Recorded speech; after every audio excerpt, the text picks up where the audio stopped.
በካምብሪጅ የሕዝብ ጤና መምሪያ ስር ወደሚሰራው ወደ ካምብሪጅ ጤናማ ፈገግታ ፕሮግራም እንኳን በደህና መጡ። ከተልዕኳችን የአፍ ጤንነትን ማሻሻል እና በካምብሪጅ ማህበረሰብ ውስጥ ለነፍሰ ጡር ሴቶች የጥርስ ሕክምና ተደራሽነትን ማሳደግ ነው።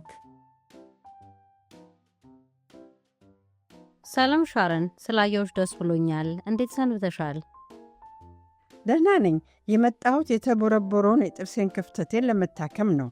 አሁን ነፍሰ ጡር ሆኜ የጥርስ ሕክምና ማድረግ ምንም ችግር የለውም?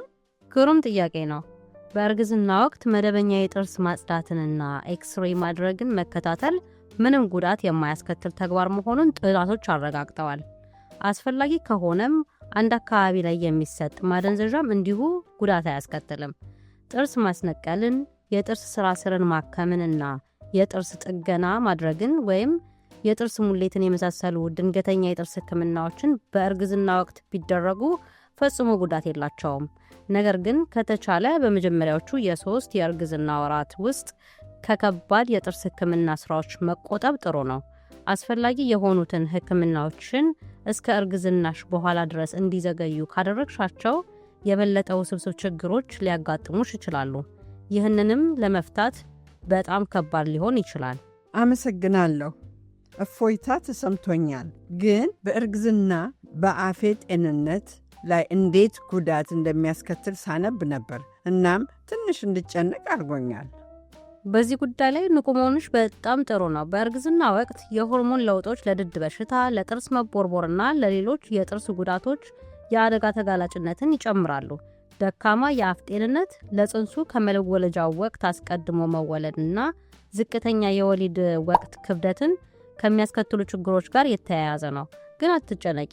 በእርግዝናሽ ወቅት በሙሉ ጤናማ ፈገግታ እንዲኖርሽ ልንረዳሽ እነሆ አለንልሽ። በጣም አስፈላጊ ይመስለኛል። ምን እርምጃዎችን መውሰድ አለብኝ? በመሰረታዊውና ትክክለኛ የአፍ ንጽህና አያያዝ እንጀምር። በመጀመሪያ ጥርስሽን መቦረሽ ቀላል ነገር ግን በጣም አስፈላጊ ነገር ነው። በቀን 2 ጊዜ በለስላሳ ብሩሽ እና በፍሎራይድ የጥርስ ሳሙና መቦረሽ አለብሽ። እንዴት እንደሚቦረሽ በተግባር ላሳየሽ። ለ2 ሙሉ ደቂቃዎች ቦርሺ። የጥርስ ብሩሽሽን በ45 ዲግሪ ኮን ወደ ድድሽ ያዥውና እያንዳንዱን የጥርስ ንጣፍ በደንብ ለማጽዳት ገር የሆነ ክብ እንቅስቃሴን ተጠቅመሽ ቦርሺ። ለእያንዳንዱ ጥርስ ማለትም ለፊት፣ ለኋላ እና ለላይኛው የጥርስ ወለሎች ትኩረት በመስጠት ሁሉንም የጥርስ ወለሎች አጽጂ። ምላስሽንም አትርሹ። ባክቴሪያዎችን ለማስወገድ ምላስሽን በዝግታ ቦርሽው።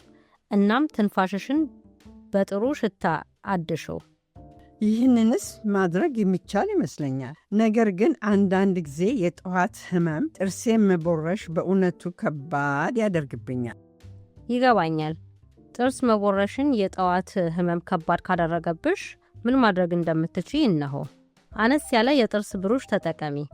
ቋቅ ማሰኘትን ለመቀነስ ይረዳል። የመቦረሻ ጊዜሽን ለዋውጨው። አነስተኛ የማቅለሽለሽ ስሜት ሲሰማሽ በቀኑ የተለያየ ጊዜያት ቦርሺ። በማለዳ ህመም ምክንያት የሚያስታወክሽ ከሆነ ከማስታወክ በኋላ አፍሽን በውሃ ተግሞጥመጪው ወይም የጥርሶችሽ ጤንነት ለመጠበቅ በፍሎራይድ የአፍ ማጠቢያ እጠቢው። እነዚህ ምክሮች ጠቃሚዎች ናቸው። ፍሎስ ማድረግስ? ፍሎስ ማድረግም ልክ እንደ መቦረሽ ሁሉ በጣም አስፈላጊ ነው። እንዴት ማድረግ እንዳለብሽ ምሳሌው ይኸውልሽ። ወደ 18 ኢንች የሚሆን ፍሎስ ማድረጊያ ክር ተጠቀሚ። አብዛኛውን ክር በሁለቱም የመሃል ጣቶችሽ ዙሪያ ጠምጥሚው። ክሩ በጥርሶችሽ መሃል የመፈልፈል ስራውን ለመስራት እንዲያመችሽ ከ1 እስከ 2 ኢንች የሆነውን ተይለት። በጥርሶችሽ መካከል የገባውን ክር በቀስታ አንሸራቸው። ክሩን ጎበጥ አድርገሽ ያዥው። በአንድ ጥርስ ላይ የሲ ቅርጽ አድርጊው እና በቀስታ ወደ ላይ ወደ ድድሽ በእያንዳንዱ ጥርስ ጎን በኩል ወደ ታች አንሸራቸው። ለእያንዳንዱ ጥርስ ንጹህና ጽዱ የፍሎስ ክፍሉን ተጠቀሚ። ቋቅ ማሰኘቱ እየመጣብሽ ካስቸገረሽ የእጅ መያዣ ወይም እጀታ ያለው ፍሎስ ተጠቀሚ። አመሰግናለሁ ማርኒና።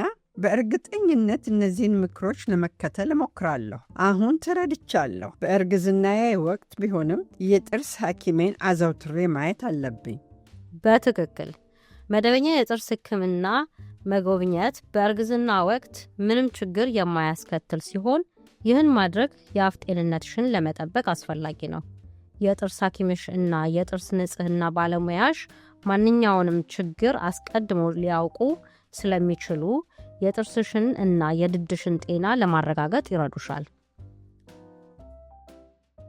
ለበለጠ መረጃ ወይም እያደገ ያለው የካምብሪጅ ጤናማ ፈገግታ ማህበረሰብ አካል ለመሆን ጠቃሚ የመማሪያ ነገሮችን፣ ሀብቶችን እና የሪፈራል መረጃዎችን የሚታገኙበትን ድረገጻችንን እንዲትጎበኝ እንጋብዝሻለን። አንቺን ለመደገፍ እንሆን አለን። ስለዚህ በቀጥታ በዚህ አገናኝ ኦረድ በኩል ከኛ ለመድረስ ነፃነት ይሰማሽ። ተባብረን ዘላቂ ለውጥ ፍጠር። አንድ ፈገግታ በአንድ ጊዜ እናስችልክ።